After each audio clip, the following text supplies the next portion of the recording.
Hey everybody, it's Matthew Lee with the Tao of Kung Fu, and today I wanted to talk about power in kicks and give you a few tips on making your kicks a little bit more powerful, maybe a lot more powerful. You've already learned your basic kicks, you've been doing repetitions of them, and you're getting better and better with them. You're working on fluidity. So now we want to talk about power. Remember, you never want to start out any type of strike or technique doing full power and working on explosive movements or anything like that. You want to build technique first, then work on fluidity, and then work on accuracy and control. Then you start building your power.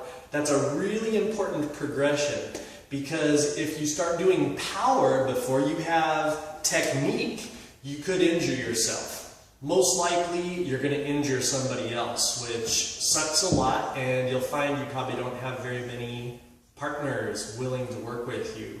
And then if you work on power before you work on accuracy and control, you are going to be hitting partners and hurting other individuals as well. So that fluidity is necessary also to transition from a basic technique to get that fluidity into a good movement that's athletic and strong and well-conditioned. That's the progression that you want to go through.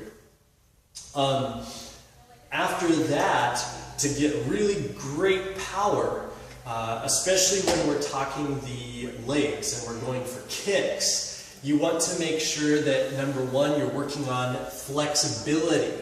There's a really good saying that a long muscle is a strong muscle. You don't have to be in the splits or touch your nose to your toes or your shins or anything like that, like you see some of the extreme martial artists doing. But working on your flexibility and being loose and pliable is really important, because relaxation creates power generation. And if your muscles are tense and stiff and rigid, they're going to be brittle. They're not going to be powerful. Another thing for power is hydration. Really important, because I'm thirsty.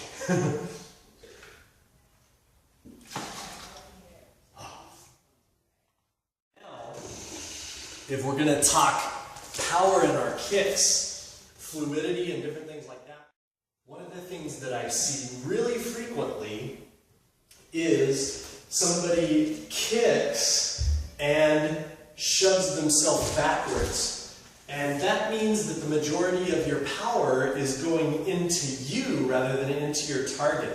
So it's really vital when you are trying to build power and strength in your kicks that you're actually hitting a target. Whether it's a heavy bag or a partner holding a shield or a pad or something like that, you actually have to hit something that resists. My boxing coach, I can hear him over and over and over, always used to say, if you can't move a heavy bag, you can't move a man. And I heard that a million times. So I felt like I never had any power in my strikes until years later, when I realized, like, all that time spent trying to move that heavy bag allowed me the ability to actually have some decent power in my strikes. So thanks, coach. I appreciate the advice. When we're talking power, one of the things that I see is people flailing their arms a lot when they are kicking. So you see like this type of thing as people are trying to kick. That makes your accuracy a lot more difficult, because you're having to constantly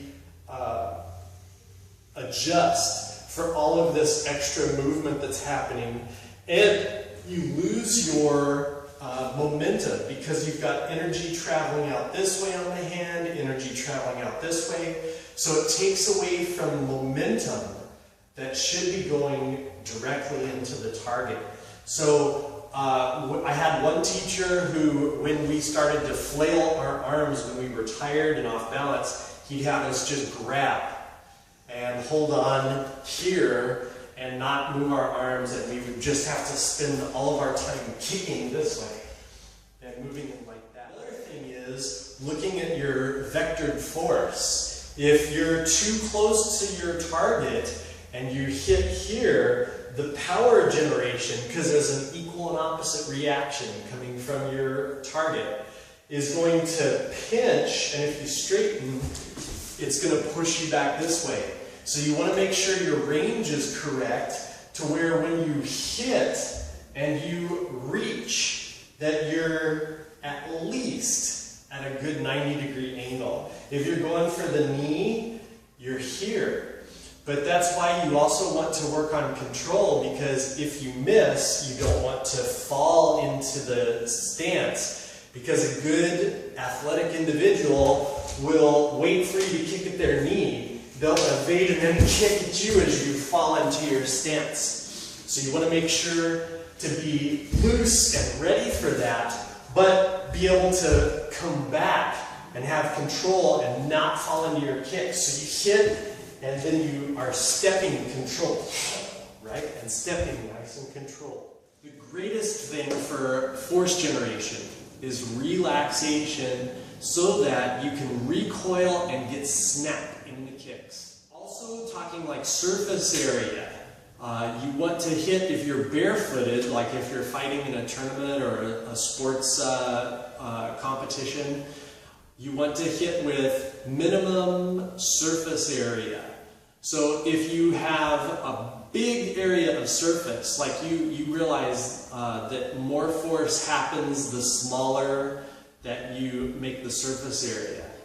So that's why side hands are much more powerful than fists. So you want to hit with, instead of a fist, a side hand is way more powerful. So instead of hitting with the top of the foot, you want to hit with the ball of the foot. When you're doing a front snap or a front thrust or a roundhouse. Now yes, that makes the toes a little bit vulnerable, but it makes the kick incredibly powerful. And the toes are still vulnerable hitting this way, it's just they fold a little bit easier, where that way they're hinged back more. So go with what makes it more relaxed for you. If you're not going to hit with the ball of the foot, I suggest to hit with the shin and make that shin work for you, rather than the top of the foot. And then you want to get that good snap. So you're hitting and pulling that snap, and getting that great snap in the kick, so that you're recoiling really fast. And what happens with that is the opposite and equal reaction is left to reverberate in the person, in the target. So you hit and explode, and then you leave, and you're maybe only getting 10% of that opposite reaction. And then you're not there, and what happens is the air gives another opposite and equal reaction to make up for what you're not absorbing, because you were there and then not. And it reverberates in the person, and it makes a much heavier, much more solid strike. So that relaxed, heavy-handed, whipping reverberation, or relaxed, heavy-legged, whipping, snapping kick is devastating. Work on all of those aspects: flexibility, fluidity, relaxation, snap, alignment, and hydration. So thanks for watching. I'll see y'all soon.